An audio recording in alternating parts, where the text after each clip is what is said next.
Hey everyone, welcome back to Tech Savvy. In today's video, I'm going to show you how to quickly copy the link of an Instagram post. Whether you wanted to share a post with your friends or save it for later, this method is super simple. So let's dive right in. First, open up the Instagram app and find the post you wanted to copy the link of. Once you are on the post, you will see three dots at the top right corner of the post. Tap on it. Previously, the option of copy link is right here, but now it has changed. Tap on this little share icon at the bottom of the post. Now a menu will pop up with several options. All you need to do is to tap on copy link at the bottom.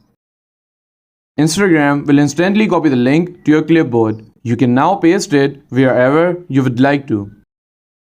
Whether it's in a message, on social media, or in a browser. And that's it. Now you know how to easily copy the link of any Instagram post. If you found this video helpful, please give it a thumbs up and don't forget to subscribe to Tech Savvy for more helpful content. And I will see you in the next video. Thanks for watching.